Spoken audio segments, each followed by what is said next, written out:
मेरे प्रिय आत्मन,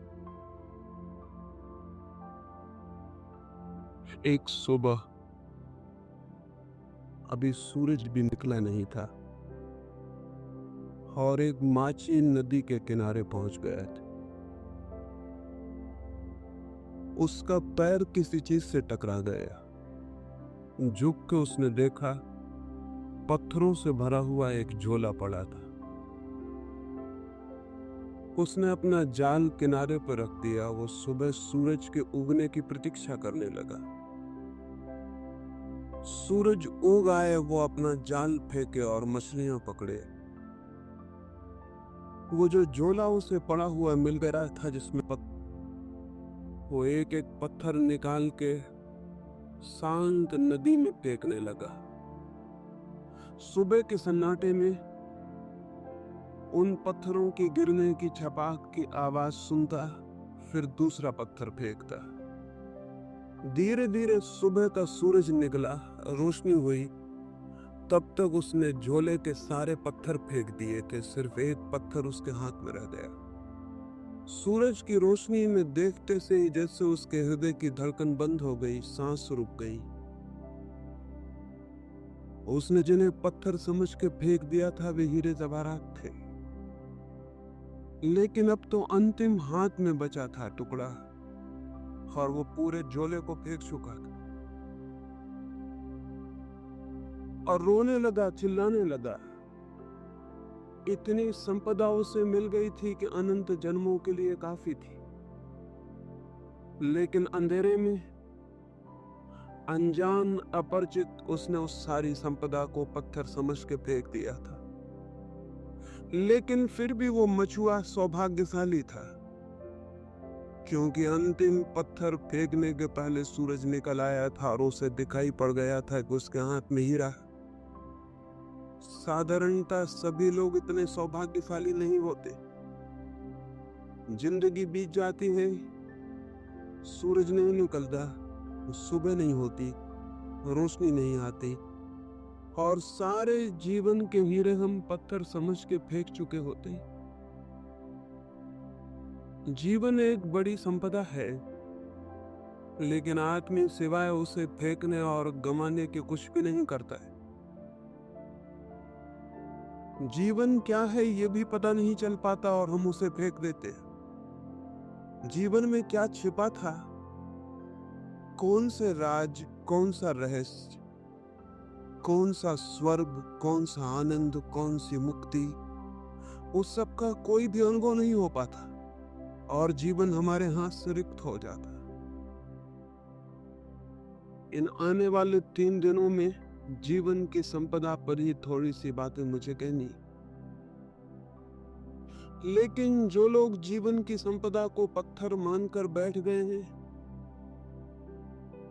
वे कभी आंख खोलकर देख पाएंगे कि जिन्हें उन्होंने पत्थर समझा है वे हीरे माणिक हैं, ये बहुत कठिन। और जिन लोगों ने जीवन को पत्थर मान के फेंकने में ही समय गंवा दिया है, अगर आज उनसे कोई कहने जाए कि जिन्हें तुम पत्थर समझ के फेंक रहे थे वहां हीरे मोती भी थे, तो वे नाराज होंगे, क्रोध से भर जाएंगे।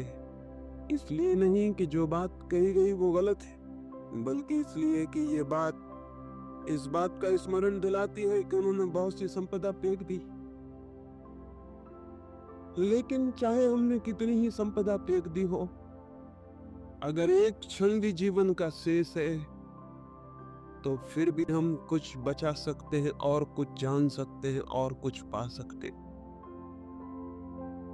जीवन की खोज में कभी भी इतनी देर नहीं होती कि कोई आदमी निराश होने का कारण पाए। लेकिन हमने ये मान ही लिया है अंधेरे में, अज्ञान में, कि जीवन में कुछ भी नहीं है सिवाय पत्थरों के। जो लोग ऐसा मान के बैठ गए हैं, उन्होंने खोज के पहले ही हार स्वीकार कर ली।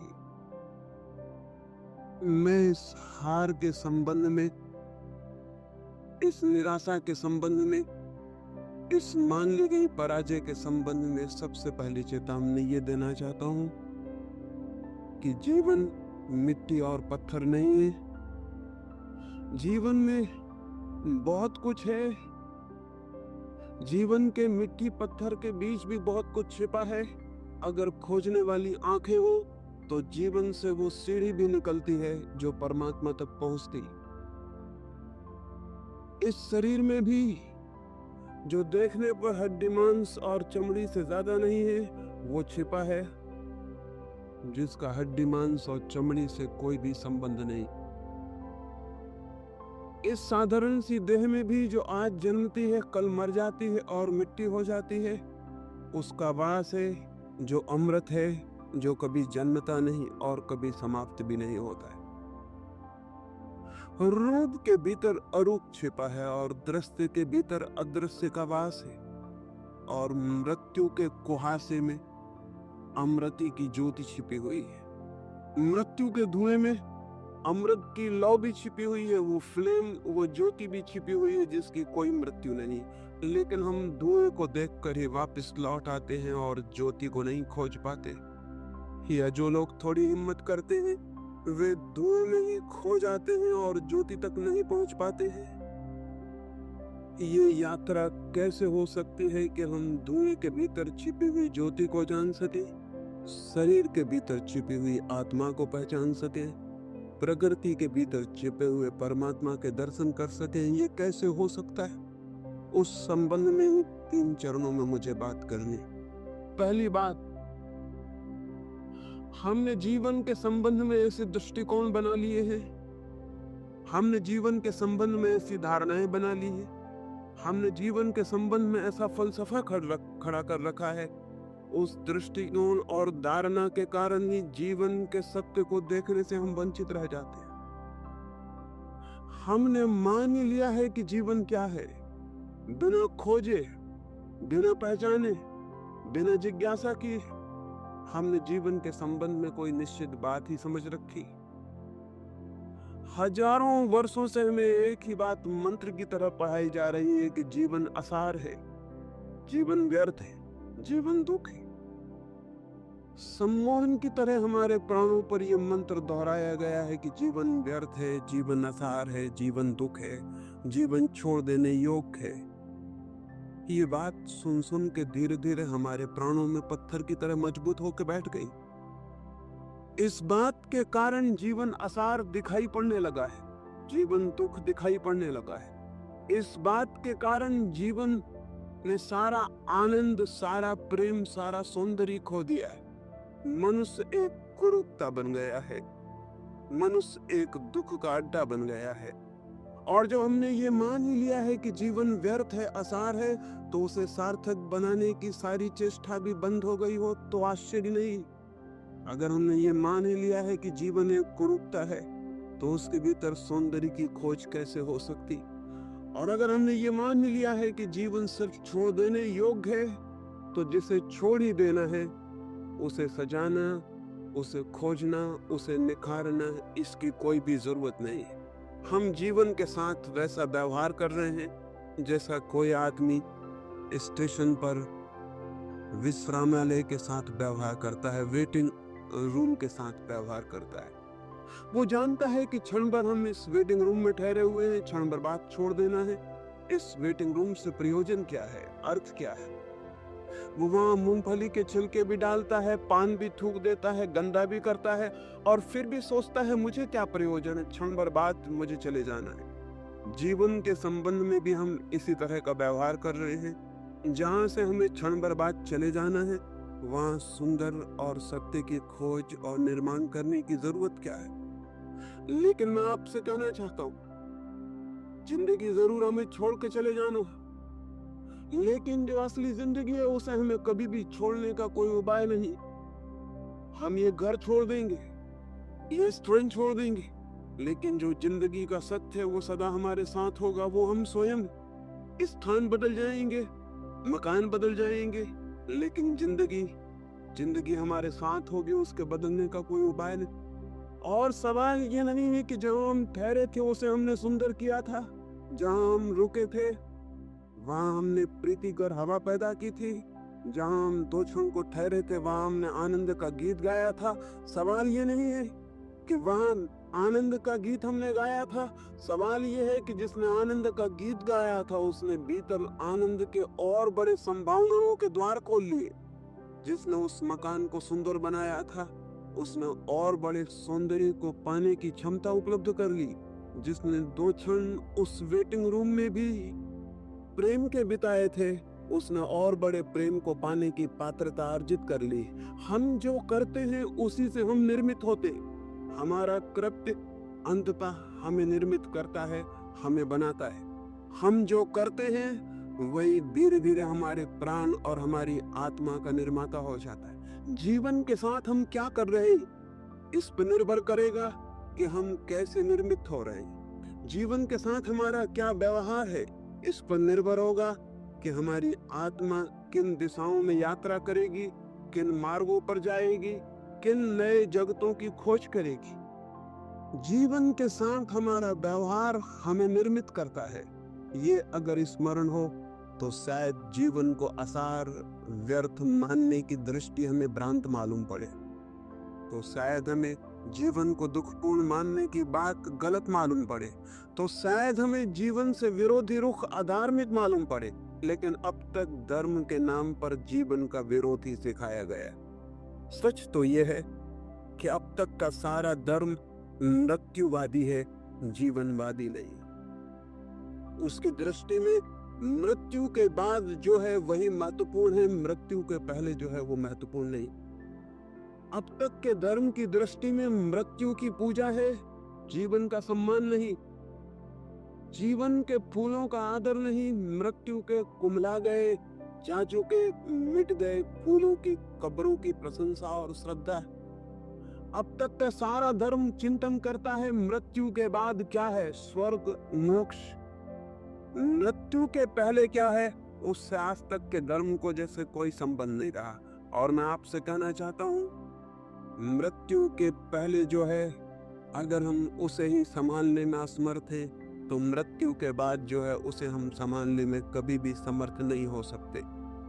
मृत्यु के पहले जो है अगर वही व्यर्थ छूट जाता है तो मृत्यु के बाद कभी भी सार्थकता की कोई गुंजाइश, कोई पात्रता हम अपने में पैदा नहीं कर सकेंगे। मृत्यु की तैयारी भी इस जीवन में जो आज पास है, मौजूद है, उसके द्वारा करनी।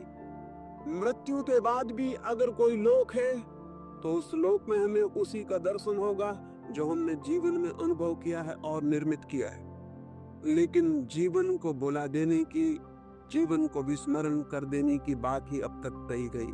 मैं आपसे कहना चाहता हूँ जीवन के अतिरिक्त न कोई परमात्मा है न हो सकता है। मैं आपसे ये भी कहना चाहता हूँ जीवन को साध लेना ही धर्म की साधना है और जीवन में ही परम सत्य को अनुभव कर लेना मोक्ष को उपलब्ध कर लेने की पहली सीढ़ी। जो जीवन को ही चूक जाता है वो और सब भी चूक जाएगा, ये निश्चित है। लेकिन अब तक का रुख उल्टा रहा है। वो रुख कहता है जीवन को छोड़ो, वो रुख कहता है जीवन को त्यागो। वो ये नहीं कहता कि जीवन में खोजो, वो ये नहीं कहता कि जीवन को जीने की कला सीखो, वो ये भी नहीं कहता कि जीवन को जीने के ढंग पर निर्भर करता है कि जीवन कैसा मालूम पड़ेगा। अगर जीवन अंधकारपूर्ण मालूम पड़ता है तो वो जीने का गलत ढंग है। ये जीवन आनंद की वर्षा भी बन सकता है अगर जीने का सही ढंग उपलब्ध हो जाए। धर्म को मैं जीने की कला कहता हूँ, वो आर्ट ऑफ लिविंग है। धर्म जीवन का त्याग नहीं, जीवन की गहराइयों में उतरने की सीढ़ियां है। धर्म जीवन की तरफ पीठ कर लेना नहीं, जीवन की तरफ पूरी तरह आंख खोलना। धर्म जीवन से भागना नहीं, जीवन को पूरा आलिंगन में लेने का नाम है। धर्म है जीवन का पूरा साक्षात्कार। यही शायद कारण है कि आज तक के धर्म में सिर्फ बूढ़े लोग ही उत्सुक रहे हैं। मंदिरों में जाएं, चर्चों में, गिरजाघरों में, गुरुद्वारों में, और वहां वृद्ध लोग दिखाई पड़ेंगे। वहां युवा दिखाई नहीं पड़ते, वहां छोटे बच्चे दिखाई नहीं पड़ते। क्या कारण? एक ही कारण है, अब तक का हमारा धर्म सिर्फ बूढ़े का धर्म है। उन लोगों का धर्म है जिनकी मौत करीब आ गई, और अब जो मौत से भयभीत हो गए हैं और मौत के बाद के चिंतन के संबंध में आतुर हैं और जानना चाहते हैं कि मौत के बाद क्या है, तो जो धर्म मौत पर आधारित है वो धर्म पूरे जीवन को कैसे प्रभावित कर सकेगा? जो धर्म मौत का चिंतन करता है वो पृथ्वी को धार्मिक कैसे बना सकेगा? वो नहीं बना सका। 5000 वर्षों की धार्मिक शिक्षा के बाद भी पृथ्वी रोज अधार्मिक से अधार्मिक होती चली गई। मंदिर है, मस्जिद है, चर्च है, पुजारी है, पुरोहित है, सन्यासी है, लेकिन पृथ्वी धार्मिक नहीं हो सकी है और नहीं हो सकेगी, क्योंकि धर्म का आधार ही गलत है। धर्म का आधार जीवन नहीं है, धर्म का आधार मृत्यु है, धर्म का आधार खिलते हुए फूल नहीं है, कब्रें हैं। जिस धर्म का आधार मृत्यु है वो धर्म अगर जीवन के प्राणों को स्पंदित न कर पाता हो तो आश्चर्य क्या है? जिम्मेवारी किसकी? मैं इन 3 दिनों में जीवन के धर्म के संबंध में ही बात करना चाहता हूं और इसलिए पहला सूत्र समझ लेना जरूरी है। और इस सूत्र के संबंध में आज तक छिपाने की, दबाने की, भूल जाने की सारी चेष्टा की गई है, लेकिन जानने और खोजने की नहीं, और उस भूलने और विस्मृत कर देने की चेष्टा के दुष्परिणाम सारे जगत में व्याप्त हो गए। मनुष्य के सामान्य जीवन में केंद्रीय तत्व क्या है? परमात्मा, आत्मा, सत्य नहीं। मनुष्य के प्राणों में, सामान्य मनुष्य के प्राणों में, जिसने कोई खोज नहीं की, जिसने कोई यात्रा नहीं की, जिसने कोई साधना नहीं की, उसके प्राणों की गहराई में क्या है? प्रार्थना, पूजा?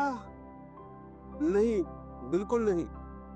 अगर हम सामान्य मनुष्य के जीवन ऊर्जा में खोज करें, उसकी जीवन शक्ति को हम खोजने जाएं, तो न तो वहां परमात्मा दिखाई पड़ेगा, न पूजा, न प्रार्थना, न ध्यान, वहां कुछ और ही दिखाई पड़ेगा। और जो दिखाई पड़ेगा उसे भुलाने की चेष्टा की गई है, उसे जानने और समझने की नहीं। वहां क्या दिखाई पड़ेगा? हम आदमी के प्राणों को चीरें और फाड़ें और वहां खोजें, आदमी को छोड़ दें।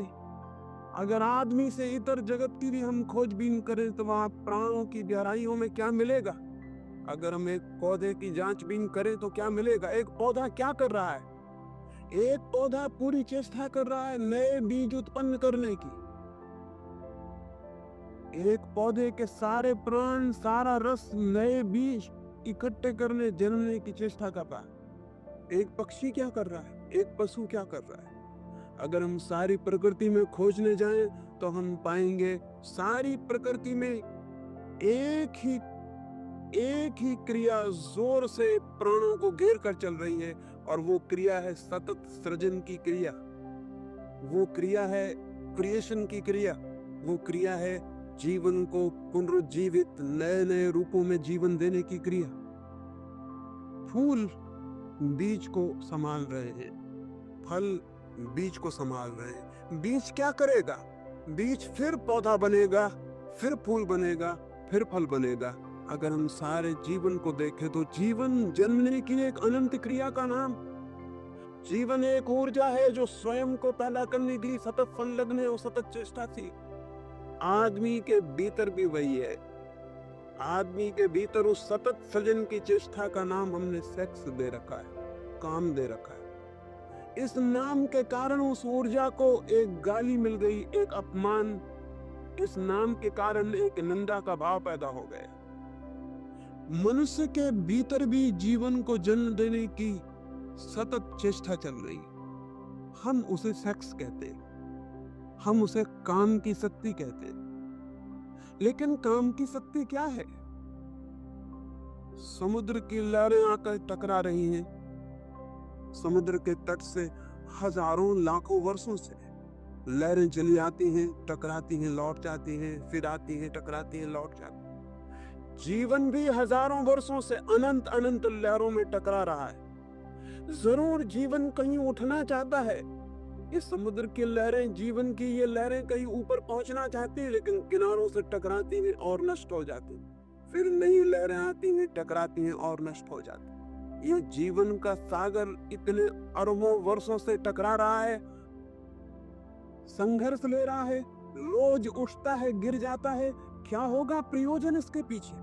जरूर इसके पीछे कोई बृहत्तर ऊंचाइयां छूने का आयोजन चल रहा है। जरूर इसके पीछे कुछ और गहराइयां जानने का प्रयोजन चल रहा है। जरूर जीवन की सतत प्रक्रिया के पीछे कुछ और महानतर जीवन पैदा करने का प्रयास चल रहा है। मनुष्य को जमीन पर आए बहुत दिन नहीं हुए, कुछ लाख वर्ष हुए।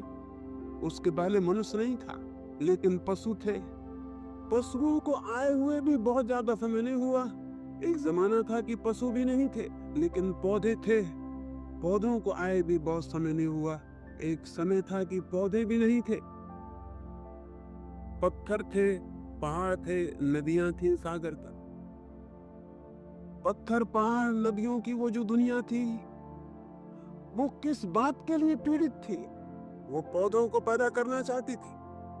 पौधे धीरे धीरे पैदा हुए, जीवन ने एक नया रूप लिया, पृथ्वी हरियाली से भर गई, फूल खिले। लेकिन पौधे भी अपने में तृप्त नहीं थे। वे सतत जीवन को जन्म देते रहे। उनकी भी कोई चेष्टा चल रही थी। वे पशुओं को, पक्षियों को जन्म देना चाहते। पशु पक्षी पैदा हुए। हजारों लाखों वर्षों तक पशु पक्षियों से भरा हुआ था ये जगत, लेकिन मनुष्य का कोई पता न था। पशुओं और पक्षियों के प्राणों के भीतर निरंतर मनुष्य भी निवास कर रहा था, पैदा होने की चेष्टा कर रहा था। फिर मनुष्य पैदा हुआ। अब मनुष्य किस लिए है? मनुष्य निरंतर नए जीवन को पैदा करने के लिए आतुर है। हम उसे सेक्स कहते हैं, हम उसे काम की वासना कहते हैं, लेकिन उस वासना का मूल अर्थ क्या है? मूल अर्थ इतना है, मनुष्य अपने पर समाप्त नहीं होना चाहता, आगे भी जीवन को पैदा करना चाहता। लेकिन क्यों? क्या मनुष्य के प्राणों में मनुष्य से ऊपर किसी सुपरमैन को, किसी महामानव को पैदा करने की कोई चेष्टा चल रही? निश्चित ही चल रही।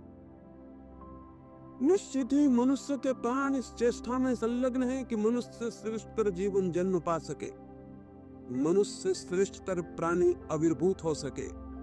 नीत्शे से लेकर अरविंद तक, पतंजलि से लेकर बर्ट्रैंड रसल तक, सारे मनुष्यों के प्राणों में एक कल्पना, एक सपने की तरह बैठी रही कि मनुष्य से बड़ा प्राणी कैसे पैदा हो सके।